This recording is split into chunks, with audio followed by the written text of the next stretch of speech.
জন্মাষ্টমী চলে এলো, আমাদের গোপু সোনার বার্থডে চলে এলো। তো দেখো আমাদের গোপুর ড্রেস দিয়ে ভিডিওটাকে স্টার্ট করলাম। চলে এসেছি গোপুর জন্য ড্রেস কিনতে। এর আগের দিন তোমাদেরকে বলেছিলাম যে পুরুলিয়া যাচ্ছি। হ্যাঁ, পুরুলিয়া যখন গেছিলাম ওখানে আমি তো প্রতি বছরই বড় ঠাকুরের পুজো দিই, যেহেতু অনেকের জন্মদিনটা পার হওয়ার পর আমি প্রত্যেক বছর বড় ঠাকুরের মন্দিরে পুজো দিই। ওখানে যারা থাকে বলেছি আমার সাধ্য মতন তাদেরকে কিছু না কিছু দেওয়ার চেষ্টা করি, আর তারপরেই আমি জন্মাষ্টমী শপিংটা করে নিই। কারণ দেখলাম যে মার্কেটে সব চলে এসছে, আর আমি এই দোকান থেকেই কিন্তু গোপুর সব জামা কাপড় নিই। তো দেখো কত সুন্দর কালেকশন, আর প্রত্যেকটা জিনিসই এত ভালো লাগছিল, কোনটা ছেড়ে কোনটা নেব বুঝতেই পারছিলাম। তো অনেক কিছুই এখান থেকে কিনে নিয়েছি, সবটাই তোমাদের সাথে বাড়িতে যেয়ে নিয়ে শেয়ার করব। এখানে বেশি কিছু আর শেয়ার করলাম না, কারণ ওয়েদারটা একদমই ভালো না, বৃষ্টি পড়েনি কিন্তু মেঘ করে আছে।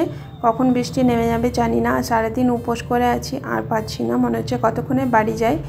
শুধু আমার গোপুর শপিং করলাম, পুজো দিলাম, বাস এটুকুই, আর কিচ্ছু করিনি। দেখতে পাচ্ছ এটা হচ্ছে আমাদের পুরুলিয়ার সাহেব বাঁধ। অনেকেই জানো, আবার অনেকেই জানো না, সেই জন্য আমার বন্ধুদের জন্য একবার আমি শেয়ার করে দিলাম। আর এই যে পুকুরটা মানে সাহেব বাঁধটা অনেকটা এরিয়া জুড়ে, এর সামনেই আছে সায়েন্স মিউজিয়াম, সেটাও তোমাদেরকে একটুখানি দেখিয়ে দেবো। তো গাড়িটা একটু আগে দাঁড়িয়ে আছে। টাউনের ভিতরে গাড়ি ঢুকলে খুব প্রবলেম হয়, কাপড়াগুলির ওখানে গাড়ি রাখার তো কোনো পার্কিং নেই, আদারওয়াইজ অন্য কোনো জায়গাতেও রাখা যাবে না, মানে গাড়িকে একটু দূরেই রাখতে হবে। ওখান থেকে টোটো করে তুমি মার্কেটের ভিতরে ঢুকে যাও। তো আমিও যথারীতি সেটাই করলাম। আর দেখো পুকুরটা কী সুন্দর লাগছে না, একদম জল ভর্তি। অনেক সময় তো এমনও হয়েছে যে পুরো জল ভর্তি হয়ে উপর দিয়ে রোডের উপর দিয়ে জল পেরিয়েছে। তো যাদের নিচের দিকে দোকান না তাদের মাঝে মধ্যে খুব প্রবলেম হয়ে যায় এই বর্ষাকালটাতে। যাই হোক, এবছর এখনও পর্যন্ত সেরকম জলটা বাড়েনি। তো চলো এবার বাড়ির দিকে রওনা দিলাম, গাড়িতে উঠে পড়েছি। আর ওয়েদারটা এত সুন্দর লাগছে যে কি বলবো, কিন্তু ওই যে বললাম সারাদিন উপোস করে আছি, আর পাচ্ছি না, মনে হচ্ছে কতক্ষণে বাড়ি যায়। আর ওই দেখো আই লাভ মাই পুরুলিয়া তোমাদের সাথে একটু দেখালাম। আর জাস্ট পুকুরটার এন্ড হবে, আর ওখান থেকে সায়েন্স মিউজিয়ামটা স্টার্ট হবে। তো আমাদের পুরুলিয়া তোমাদের কেমন লাগলো, যতটুকু শেয়ার করলাম অবশ্যই বলো। কারা কারা পুরুলিয়া এসছো আমাকে কিন্তু কমেন্টস করো। আমি জানি অনেকেই অযোধ্যা এসেছো, জয়চণ্ডী এসছো, পাঞ্চেত এসছো, কারণ অনেকের ভিডিওতেই তো দেখি ভীষণ ভালো লাগে। আর ওরা যখন বলে যে পুরুলিয়াটা আমাদের ভীষণ ভালো লাগে, তো অবভিয়াসলি প্রাউড তো হবই, তাই না? তো চলো এবার বাড়ির দিকে ওই যে বললাম রওনা দিয়ে দিয়েছি। আমাদের এখান থেকে এখন আমাকে অনেকটাই যেতে হবে। তার আগে ভাবলাম একটু স্মার্ট বাজারে ঢুকি, কিছু গ্রসারি জিনিস নেওয়ার ছিল, তো ওখান থেকে টুকিটাকি শপিং করে নিলাম। আর দেখছো আকাশের অবস্থা একদম কালো ঘন মেঘ হয়ে আছে, কিন্তু বাড়ি পর্যন্ত বৃষ্টি পাইনি, এই একটা রক্ষে। আর এখন তো বর্ষাকাল, চারিদিক সবুজেই সবুজ, এটা নিয়ে তো কোনো কথাই হবে না। মানে এত ভালো লাগছিল, মনে হচ্ছিলো নেমে একটুখানি রিলস করি। কিন্তু আমার ক্ষেত্রে প্রবলেমটা কী হয় জানো, মানে আমাকে যেখানেই যেতে হয় একা। তোমরা জানো পিন্টু থাকে না, বাইরে থাকে, আর অনেক আসেনি, ওর স্কুল ছিল, স্কুল থেকে এসে নিয়ে ও বললো ও আর আসবে না, সেই জন্য আমাকে একাই আসতে হয়েছিলো। তো তাই আমার ক্যামেরা ধরার কেউ থাকে না। দেখো এবার বাড়িও চলে এসেছি, আর চুলটা দেখছো একদম মানে ঠাকুর বাবা হয়ে গেছে। যাই হোক, তোমাদের সাথে আগে শেয়ার করি আমার গোপুর সিংহাসনটা, এটাতেই এবছর জন্মাষ্টমীতে পুজো করাবো। তো কেমন হয়েছে অবশ্যই কিন্তু কমেন্টস করে বলো। আমার তো দেখাতে এত সুন্দর লেগে গেছিলো যে কি বলবো, তোমরা কতটা বুঝতে পারছো কি না আমি জানি না, বাট ভীষণ সুন্দর। এই দেখো আমার গোপু সোনার ড্রেস, আমি একবারই গেলে অনেকগুলো করে গোপুর ড্রেস নিয়ে আসি। আর আমি গোপুকে কটনের ড্রেস ছাড়া পরাই না, কারণ আমরাও কটনটাই বেশি পরি, কারণ ওতে আমাদের কমফোর্টেবল লাগে।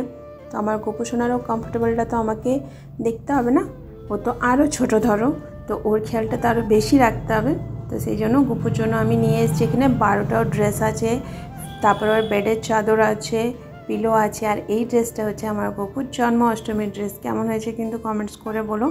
আরও অনেক কিছুই নিয়েছি, এগুলো হচ্ছে গোপুর নাইট ড্রেস, ইয়েলো চাদরগুলো এবার আমি প্রথম নিলাম, অন্যবারে আমি রেডটাই আনি। আর এই দুটো এনেছি গোপুর যে পিতলের সিংহাসনটা আছে ওর জন্য। আরেকটা নাইট ড্রেস, দুটো নাইট ড্রেস নিয়েছি। আর বললে আমি 12টা ড্রেস নিয়েছি।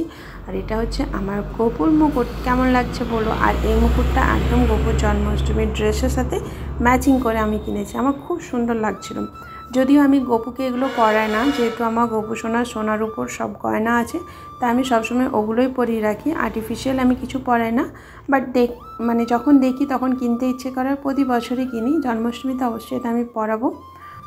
আর এই গদ্দার সেটটাও নিলাম। এই যে 5 বালিশগুলো এত ভালো লাগছিলো এগুলো দেখতে, তো ভাবলাম যে না এগুলো তো আমার গপুর জন্য নিতেই হবে।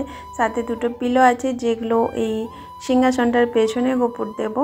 আর ওই যে গদিটা, তো কেমন লাগছে কিন্তু কমেন্টস করে বলবে যে প্রত্যেকটা ড্রেস, বালিশ, গদি, গপুর মুকুট সব তোমাদের কেমন লেগেছে। আর সবারই মোটামুটি মনে হয় জন্মাষ্টমীর শপিং হয়ে গেছে, কারণ আর তো বেশি দেরি নেই। তাই গপুর জন্যও তো আমাদেরকে চুজ করে করে ড্রেস কিনতে হবে। আর দেখো আমার গপুটা এত ছোট, মুকুটটার মধ্যে ওর মুন্ডুটাই ঢুকে যাচ্ছে। যাই হোক চলো এবার এগুলোকে সব গুছিয়ে রাখি। আর বারবার মনে হচ্ছে গপুকে এটা পরানোর পর আমি দেখতেই থাকি, এত ওকে কিউট লাগছিল, এত পুচকু মার্কা। তারপর যখন এগুলো পরেছি আরও সুন্দর লাগছিল। তো দেখো পুরো সিংহাসনটা গপুকে তোমাদের সাথে একবার শেয়ার করে দিলাম। আজ আমার ভিডিও কিন্তু গপুকে নিয়েই তোমরা পাবে আর ওর শপিং নিয়ে। আর এইগুলো নিয়েছি পিতলের সিংহাসনটার জন্য, যেটা তোমাদেরকে আগেই বললাম। কেউ কিন্তু কমেন্টস করতে ভুলবে না যে আমার গপুর সিংহাসন, গপুর ড্রেস সব কিছু কেমন হয়েছে, মানে গপুর জন্মাষ্টমীর মার্কেটিং কেমন হয়েছে। আবার পুজোর সময় যখন যাব তখন আরও ওর জন্য আমি ড্রেস নিয়ে আসবো, কারণ ওর ড্রেস কী বলো না, আমি মানে প্রত্যেক মাসে চেঞ্জ করি, 2-3টে করে ড্রেস আমি প্রতি মাসে চেঞ্জ করে করে দিই। তো বললে আমি এবারে 12টা ড্রেস নিয়ে এসেছিলাম, আবার পুজোর যখন শপিং করতে পুরুলিয়া যাব তখন আরও নিয়ে আসবো। এখানে আছে 2টো ময়ূর পালক, এগুলো নষ্ট হয়নি, ওটা একটু কীরকম হয়ে গেছিলো। তো যখন গেলাম তো ভাবলাম নিয়েই নিলাম, কারণ আমার গপুর মাথায় তো লাগিয়ে রাখতে হবে, তাই না। আর দেখো এটা কিন্তু জন্মাষ্টমীর শপিংয়ের মধ্যে নয়, এটা একটা বিয়েবাড়ি আছে, তো তার জন্য শাড়ি কেনা হচ্ছে। চলো জানি না ব্লগটা কত কি বড় করলাম, তো আর বেশি বড় করব না ব্লগটাকে, কিন্তু এবার এখানেই রাখবো। যারা নতুন দেখছো তারা কিন্তু অবশ্যই আমার চ্যানেলটিকে সাবস্ক্রাইব করে আমার পাশে থেকো। আর যারা অলওয়েজ আছো তাদের অনেক থ্যাঙ্কস। আর এই শাড়িগুলো কিন্তু সেলে বিক্রি হচ্ছে 300, 400, 200। কেমন লাগছে কিন্তু বলো, শাড়িগুলো কিন্তু দারুণ ছিল, কিন্তু যেহেতু শাড়ি পরি না তাই কিনি না। বাট দোকানে যখন গেলাম তো দেখলাম, আর তোমাদেরকেও দেখিয়ে দিলাম। এই টি শার্টগুলো সেলে, এগুলো ওই 200-300 করে দামের মধ্যেই ছিল। জিন্সগুলো ওই 250-300 এর মধ্যেই ছিল। প্রত্যেকটা জিনিস ভালো ছিল, বাট যেহেতু পুজো এসে গেছে পুরনো জিনিসগুলো বের করে নতুন জিনিস ঢোকাতে হবে, তাই দেখো এটা সেল চলছে। আর এই দোকানটাতে একদম আমাদের বাড়ি থেকে সামনেই, তোমাদেরকে আমি অনেকবার শেয়ার করেছি।